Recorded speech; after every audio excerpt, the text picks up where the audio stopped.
Hello friends, welcome to our channel maths वाला सूरज महतो। और आज के लेक्चर में जो हम लोग बात करने वाले वो एप्टीट्यूड के बारे में बात करने वाले कि हम लोग एप्टीट्यूड को कैसे क्लियर कर सकते हो। और अपने एप्टीट्यूड की अगर आप लोग प्रिपरेशन कर रहे हो तो किस तरीके से कर सकते हो, कैसे करोगे तो आपको ज्यादा अच्छा रिजल्ट मिलेगा, क्योंकि एप्टीट्यूड हमारे लिए बहुत इंपॉर्टेंट होती है। और आज का जो एप्टीट्यूड है हम लोग बेसिकली प्लेसमेंट रिलेटेड एप्टीट्यूड की बातें कर रहे हैं। गवर्नमेंट एग्जाम के लिए होती है तो उसमें थोड़ा अलग होता है, प्लेसमेंट में सिनेरियो अलग होती है। तो आज हम लोग जो बात करने वाले हो प्लेसमेंट रिलेटेड एप्टीट्यूड के बारे में ही बात करने वाले हैं। अभी एप्टीट्यूड इंपॉर्टेंट क्यों है? क्योंकि बहुत बार ऐसा होता है कि हमने बहुत अच्छे टेक्निकल स्किल्स होते हैं हमारे पास, हमें अच्छे 2-3 लैंग्वेज आ रहे होते हैं, अच्छे प्रोजेक्ट होते हैं, बहुत सारे टेक्नोलॉजी पे हमने काम किया होता है। लेकिन जब कंपनी आती है तो सबसे पहला राउंड जो होता है वो एप्टीट्यूड राउंड होता है। तो बहुत बार क्या होता है कि इतने सारे स्किल्स होने के बाद भी हमें उनको प्रेजेंट करने का मौका नहीं मिलता, क्योंकि हमारा एप्टीट्यूड ही क्लियर नहीं होता है। तो ऐसे केस में बहुत जरूरी है कि आप लोग एप्टीट्यूड की अच्छे से प्रिपरेशन करो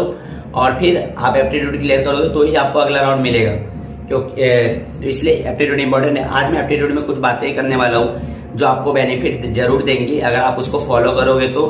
और आई होप आपका जो एप्टीट्यूड है वो क्लियर होगा और आपको अगले राउंड में जाने का मौका मिलेगा। हम लोगों को एप्टीट्यूड के लिए कुछ चीजें आना बहुत ज्यादा जरूरी है। जैसे कि अगर मैं बात करूं तो आपको टेबल आने चाहिए और पूरा बाय हार्ट होना चाहिए, कम से कम तो 1 से 30 तक। अगर 1 से 30 पॉसिबल नहीं है आपके लिए तो कम से कम आप 1 से 20 तक उसको बाय हार्ट कर लो, क्योंकि टेबल बहुत बार लोगों को मैं देखता हूँ कि वो लिख के मल्टीप्लाई करके करते हैं। और एप्टीट्यूड में आपको पता है कि हम लोग को जैसे 1 घंटे में 50 क्वेश्चन करने हैं, 60 क्वेश्चन करने हैं, 70 क्वेश्चन करने हैं, या फिर आपको 20 मिनट में 25 क्वेश्चन करने हैं, 10 मिनट में 15 क्वेश्चन करने हैं। जिसमें हमारे पास उतना टाइम नहीं होता कि हम लोग टेबल के ऊपर अपना टाइम वेस्ट करें। तो इसलिए मेरा पहला एडवाइस ये होगा कि आप लोग टेबल को ज्यादा अच्छे से याद रखो और पूरा बाय हार्ट होना चाहिए। जैसे अगर किसी ने पूछा 99 जा कितना होता है तो सीधा 171 होना चाहिए, ये आपको उतना होना चाहिए। के अलावा एक और चीज जो आपको पता होना चाहिए वो स्क्वायर है। हम लोग को पास इतना टाइम भी नहीं होता कि हम लोग स्क्वायर को निकालते बैठेंगे मल्टीप्लाई करके। तो स्क्वायर आपको कम से कम 1 से 30 तक तो याद होना चाहिए, क्योंकि ये हम लोग को बहुत ज्यादा जरूरी लगती है। और सेम आपको क्यूब भी याद होना चाहिए 1 से 10 तक या फिर 1 से 15 तक। आप क्यूब अगर याद रखते हो तो आपको बहुत ज्यादा बेनिफिट देते हैं। छोटी छोटी चीजें हैं, लेकिन अगर हम लोग इसको बड़े स्टेज पे देखेंगे तो हम लोग को बहुत ज्यादा हेल्प मिलता है इससे। टेबल याद रखना है, स्क्वायर याद रखना है, क्यूब याद रखना है। इसके अलावा एक और इम्पोर्टेंट चीज है जो एप्टीट्यूड में आपका टाइम बचा सकती है, आपको टेबल फॉर्मुलेशन करना सीखना पड़ेगा। मतलब अगर आपको 28 5 जा कहीं पे जरूरत लगा तो जरूरी नहीं आप उसको 28 को 5 से मल्टीप्लाई करके सॉल्व करो, आपको उसको माइंड में कैलकुलेट करने आना चाहिए। और ये एक बार में पॉसिबल नहीं है, जब आप इसको कंटिन्यूसली बार बार प्रैक्टिस करोगे तो आपका हो जाएगा। जैसे अगर आपको पूछे 28 5 जा कितना होगा तो सिंपली आप माइंड में करो कि 20 5 जा कितना होता है तो 100 और 8 5 जा 40, तो 28 5 जा 140। सिमिलरली अगर 29 9 जा कितना होगा तो 29 जा कितना होता है 180, 9 9 जा 81, तो 180 और 81 कितना होता है 261। तो ये सारी चीजें जो है छोटी छोटी चीजें ये फिर से है जो आप लोग इसको यूज कर सकते हो। और आपको टेबल फॉर्मुलेशन अगर आ गया तो आपका कैलकुलेशन में बहुत ज्यादा टाइम बच जाएगा, जिसको आप लोग क्वेश्चन को एनालाइज करने में यूज कर सकते हो, या फिर किसी और क्वेश्चन जो आपका छूट जा रहा है टाइम मैनेजमेंट नहीं होने की वजह से, तो उधर आप लोग सॉल्व कर सकते हो। तो आपको टेबल फॉर्मुलेशन करना सीखना पड़ेगा कि माइंड में हम लोग टेबल को कैलकुलेट कैसे करते हैं, या फिर कोई भी कैलकुलेशन माइंड में हम लोग कैसे करते हैं। ये ऑफकोर्स शुरू में आपके लिए थोड़ा मुश्किल होगा, लेकिन अगर आप लोग इसको रेगुलर प्रैक्टिस करोगे तो ये आपका हो जाएगा।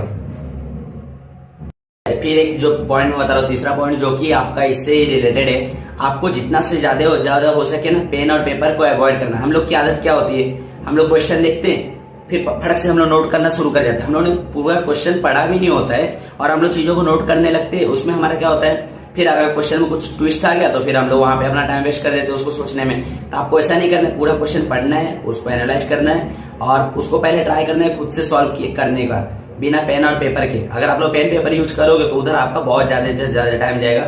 मैं ऐसा नहीं बोल रहा पेन पेपर यूज मत करो, लेकिन जो क्वेश्चन डायरेक्टली हो सकती है उसको पेन पेपर यूज करने की जरूरत नहीं। जैसे एक क्वेश्चन आता है कि बहुत बार कि आपको एक ट्रेन है, उसकी स्पीड इतनी है, वो एक पोल को क्रॉस करने के लिए इतना टाइम ले रहा है, तो एक प्लेटफॉर्म को क्रॉस करने के लिए कितना टाइम लेगा। तो ये चीजें आपको डायरेक्टली कैलकुलेट करने आना चाहिए।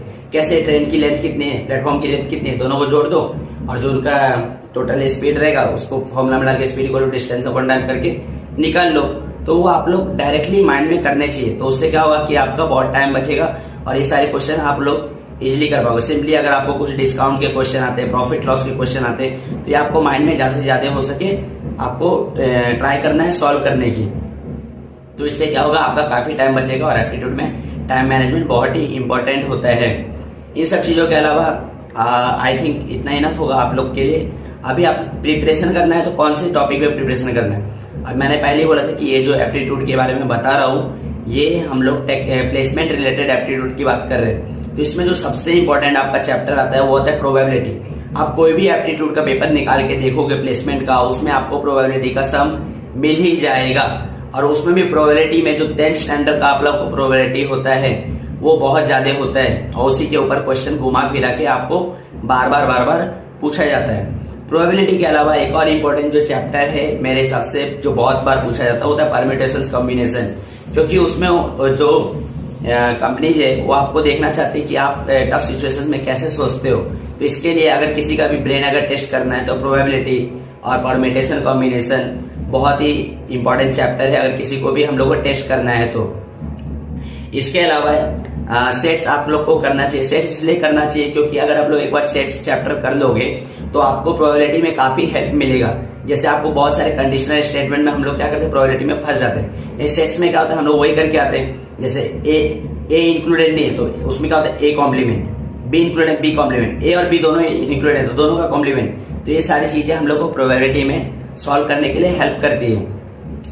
इसके अलावा रेशियो एंड प्रपोर्शन, ये बहुत ही इंपॉर्टेंट चैप्टर है। इस पे आपको हमेशा पेन के क्वेश्चन दिख जाएंगे, एज के क्वेश्चन दिख जाएंगे, मिक्सचर एनालिसिस दिख जाएंगे। ये सारे क्वेश्चन बहुत ही बेसिक है, बार बार आपसे पूछा जाता है।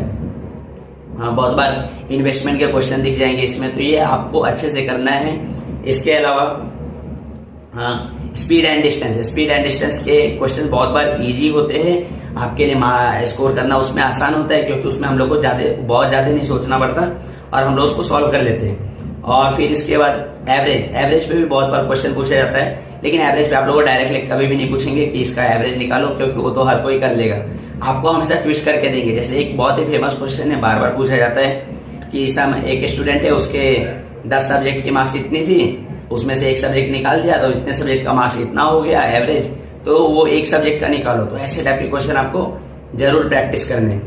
ये तो था आप लोगों को क्या प्रैक्टिस करना है। इसके अलावा एक वर्क वाला अगर आप लोग कर लोगे तो और अच्छा रहेगा। और हाँ, डिविजिबिलिटी आपको नहीं भूलना है, क्योंकि नंबर्स के साथ खेलना कंपनी को हमेशा आता है, वो आपको नंबर्स के साथ में जरूर उलझाएंगे, और इसलिए आपको डिविजिबिलिटी भी अच्छे से करके रखना है। तो ये सारे टॉपिक्स थे जो हम लोग को प्रिपेयर करना है। अभी इसको प्रिपेयर कैसे करना है, तो मैंने एप्टीट्यूड का प्लेलिस्ट बना के रखा है, आप लोग उसको देख सकते हो। अगर आपको उसको नहीं देखना है तो बहुत सारे वेबसाइट है, GFG का वेबसाइट है जिसपे एप्टीट्यूड का उन लोग ने बहुत ही अच्छे से सब चीजें मेंशन की हुई है, और क्वेश्चन से आप उन लोग उसको सॉल्व कर सकते हो। मॉक टेस्ट है जो आप लोग दे सकते हो। इसका एक बहुत ही फेमस है एप्टीट्यूड के लिए, बहुत ज्यादा यूज किया जाता है, वो होता है इंडिया विक्स के वेबसाइट पे आप लोग जा सकते हो, वहां से प्रैक्टिस कर सकते हो। इसके अलावा भी आप लोग को प्रेप इंस्टा, इंटरव्यू क्विट्स, ये सारी चीजें आपको मिल जाती है। बहुत सारे सोर्सेस मार्केट में अवेलेबल है जहां से आप लोग प्रिपेयर कर सकते हो। अगर वीडियो के थ्रू समझना तो मेरा या फिर किसी और भी यूट्यूबर का वीडियो देख के आप लोग उसको समझो। बहुत बार क्या होता है, जो भी चीजें मैंने बताया वो सबको पता होता है, लेकिन हम लोग कुछ मिस्टेक करते हैं, तो हम लोग को वो मिस्टेक से बचना है। क्या मिस्टेक करते हैं हम लोग, जैसे कोई एक चैप्टर में कर रहा हो, रेशियो एंड प्रोपोर्शन कर रहा हो, तो उसके बहुत सारे सम करने लग जाते हैं हम लोग, 100 सम कर देते, 50 सम कर देते। उसका आपको फायदा होगा, लेकिन उसमें आपका बहुत ज्यादा टाइम जा रहा है, और हमारे पास उतना टाइम नहीं होता प्रिपेयर करने के लिए, क्योंकि एक के बाद एक हमारा टेस्ट लगातार होता रहता है। तो आपको क्या करना है, कॉन्सेप्ट सीखना है, उसके 2-3 सम प्रैक्टिस करने, कॉन्सेप्ट सीखना है, 2-3 सम प्रैक्टिस करने। और एक बार अगर आपको कॉन्सेप्ट सीख हो गया ना, कॉन्सेप्ट सीख के हो गया, तो आप सिर्फ एक टाइप के सम प्रैक्टिस मत करो, आप क्या करो, मॉक टेस्ट दो, या फिर कोई भी एक कंपनी का जो पास्ट ईयर का पेपर है उसको सॉल्व करो। उससे क्या होगा, हम लोग क्या करते हैं, जब एक टाइप का सम करते हैं ना, तो हमारा ब्रेन प्रॉपर काम करता है, हमको पता होता है कि हम लोग को यही करना है, तो वो डोमेन में हम लोग सोच के फटाफट क्वेश्चन करते हैं, तो हम लोग को आता है। लेकिन जैसे ही टेस्ट में जाते हैं तो वहां पे सब चीजें मिक्स हो जाती है, तो हमारे लिए उतना आसान नहीं होता सोच पाना। तो उसके लिए मैं बोलूंगा कि आपको मॉक टेस्ट देना चाहिए, फिर पास्ट ईयर का जो भी पेपर्स होगा उसको सॉल्व करना चाहिए। तो उसको जब आप सॉल्व करोगे तो आपको रियलाइज होगा कि मुझे कौन से टॉपिक्स आते हैं, कौन से टॉपिक्स नहीं आते हैं। तो ये सारी चीजें थी प्रिपरेशन के बारे में। अभी एग्जाम में क्या करना है, बहुत बार क्या होता है कि हम लोग एग्जाम देखते हैं, उससे पहला दूसरा क्वेश्चन इतना ज्यादा टफ होता है ना कि हम लोग सोचते हैं अभी तो गया, अभी इसमें मेरा होने वाला है नहीं, अभी रिसेंटली मेरे साथ हुआ था। तो आप लोग को ऐसा क्या करना है, वो जो टफ क्वेश्चन है सिर्फ आपके लिए तो टफ है नहीं, बाकी जितने कंटेंडर है, सबके कॉम्पिटिटर है, सबके लिए तो टफ है ना। तो आपको सिंपली क्या करना है कि आपसे जितने ज्यादा से ज्यादा क्वेश्चन होता है उसको सॉल्व करना है, वहां पे पैनिक नहीं होना है। अभी हाल ही में मेरा एक हुआ था, एक कंपनी आई थी हम लोग को आरकोन करके, तो उसका जो था ना एप्टीट्यूड राउंड बहुत टफ था। मतलब 10 क्वेश्चन थे और 15 मिनट थे, फटाफट करने थे। और 10 क्वेश्चन वो भी इजी वाले नहीं थे, मतलब अच्छे खासे दिमाग ब्रेन को पूरा अच्छे से टेस्ट करने वाले क्वेश्चन थे। मैं देखा तो फिर मुझे लगा अरे यार इसमें तो बहुत सारे क्वेश्चन नहीं आ रहे। तो फिर मैंने क्या किया, जो मुझे आ रहे थे मैंने उसको किया। 5 क्वेश्चन मैंने किए, वो 5 क्वेश्चन मुझे पता था कि ये राइट है, ये तो राइट होने ही वाला है। बाकी के क्वेश्चन क्या किए, थोड़े बहुत लॉजिक लगा के किए, और लास्ट में जब टाइम नहीं बचा 2-3 के तुक्के मार दिए। तो वहां पे कट ऑफ क्या हो रहा है, पेपर अगर टफ है तो कट ऑफ कम होने वाला है, कट ऑफ कम होने वाला है। अगर आपने 5 क्वेश्चन भी अच्छे से किया है 10 में से तो आपका हो जाएगा। अगर वही सोचो पेपर इजी आ गया तो सबने 8 कर दिए, 9 कर दिए, 10 कर दिए, तो वहां पे कट ऑफ बहुत हाई चले जाता है। तो वहां पे जब किसी कोई 9-10 करेगा तो ही होगा। तो इसलिए पेपर टफ आएगा तो आपको घबराना नहीं है, सिंपली आपको सोचना है जितना ज्यादा से ज्यादा हो सके आपसे उतना आप अटेम्प्ट करो। तो आई थिंक इतना काफी है आप लोगों के लिए अगर आप लोग एप्टीट्यूड का प्रिपरेशन कर रहे हो तो। और आई होप कि ये जो वीडियो मैंने बनाई है आप लोगों को हेल्प करे और आप अच्छा खासा प्लेसमेंट ले लो, और आपको प्लेसमेंट मिल जाए तो चैनल को लाइक कर देना, सब्सक्राइब कर देना, और अपने फ्रेंड को भी शेयर करना ताकि उनका भी भला हो। क्यों बोलते भला करने से दूसरों का भी भला होता है। और thanks for watching the lecture.